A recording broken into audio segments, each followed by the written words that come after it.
What's up, team? Today we're talking about standard form, learning target. I can use standard form to find x and y intercepts of a line. So we're familiar with slope-intercept form. It's in the form of y equals mx plus b. You've been hearing about this for a minute.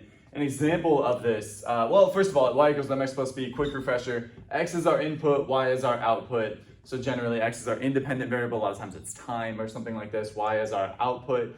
Maybe it's distance or whatever the case may be, depending on your scenario. N is your slope or your rate of change, and B is your initial value, your starting point, or your y-intercept. All of those three things mean the same thing. So here's a random example. There's no real meaning to this. Y equals 5x plus 10. If we wanted to interpret this, we could quickly say that 5 is our slope or our rate of change. So every time x increases by 1, y increases by 5, because we're multiplying this value by the coefficient of 5. Our starting point in this case is 10. So our y-intercept is 10. And what we're doing when we find a y-intercept of 10, whether we know it or not, whether we've been doing this for years and maybe we haven't even recognized that we've been doing this, to find the y-intercept of 10, what we've been doing is substituting the value of 0 in for x. If we substitute the value of 0 in for x, we get 5 times 0, which is 0. It's trivial, but 0 plus 10 is 10. So what we're saying is when x is 0, y equals 10. That's kind of sneaky. But we just don't talk about that. That's the fact that that's what we're actually doing. The same is true if you wanted to find the x-intercept. What we would do is set the y value equal to 0 and then solve. There's different forms and different styles that makes this a little bit easier to navigate. So this is slope-intercept form. This is not new. You've been seeing this for a minute. This is the most common way you'll see lines represented. But we've talked about this before. Math is more of an art than we like to think sometimes. And there's different styles, different ways of doing things. Sometimes it's just preference. Sometimes it's out of necessity because it's the information we're given. And other times it's actually by choice because it makes things easier depending on the context. So here's a new style, a new form, a new tool for your tool belt as it were. So it's called standard form. It's in the form of ax plus by equals c. Now the a's, b's, and c's, those are just random numbers, random values. We don't know what they are. We don't care what they are. So we have some amount of x's, so some coefficient, this could be 1, 2, 3, 4, whatever. Some number times x plus some number times y equals some number. That's our constant. So the major difference between the two forms is slope-intercept, the y is by itself. We have it solved for y equals everything else. Whereas standard form, we have the x's and y's on the same side, and we've essentially solved for the constant. And so here's the value of this one. Well, first of all, let's convert this into standard form. And the way we do that is we get all the x's and the y's by themselves. So we can subtract 5x from both sides, 5x. And then we would see that this is negative 5x plus y equals 10. This is now in standard form, ax plus by equals c. Now our b in this case is just 1, it's implied, but it's still true. So I'm just gonna rewrite this over here. So we have negative 5x plus y equals 10. These are the exact same line, the exact same function, the exact same everything, just in different forms. They're different styles of the same exact thing. Value of this. Say I wanted to quickly find the x and y intercepts. Well, we know if we're looking at a graph that the x-intercept is wherever the y value equals 0. So it's on the x-axis, it hasn't gone up or down at all, so it's wherever the y value equals 0. So if I wanted to find the x-intercept, I would just set the y value equal to 0. So that's negative 5x plus 0 equals 10. Well, I could quickly divide both sides by negative 5, and I'd see that x equals negative 2. So the x-intercept is at negative 2, comma 0. The 0 is here because I forced that value to be 0. I forced the y to equal 0 when I substituted it in. Then I solved for x, and I got the x-coordinate of the x-intercept. So our x-intercept is at negative 2, 0. We could do the same sort of thing for the y-intercept. Let's change our colors here. So we have y-intercept.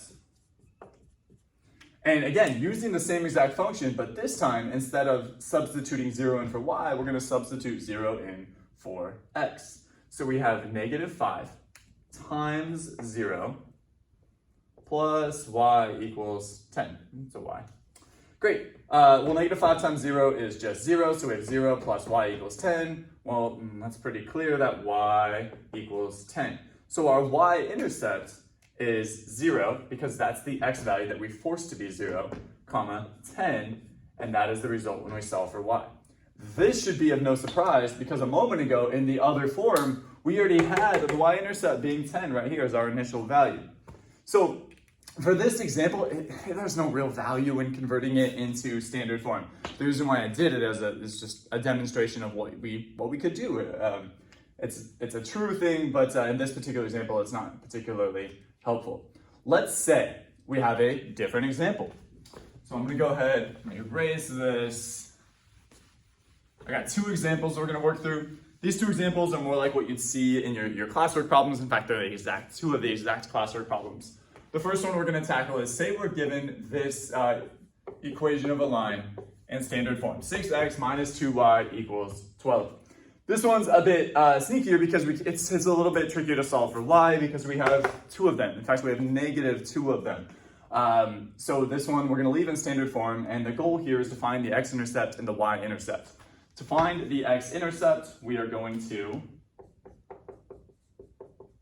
plug in 0 everywhere you see a y. So it's going to be 6x's minus 2 times 0 equals 12.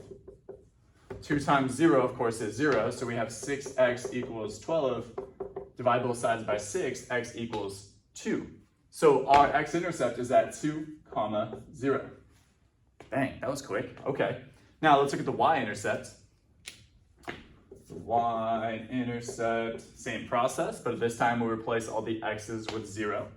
So we'll have 6 times 0 minus 2y equals 12.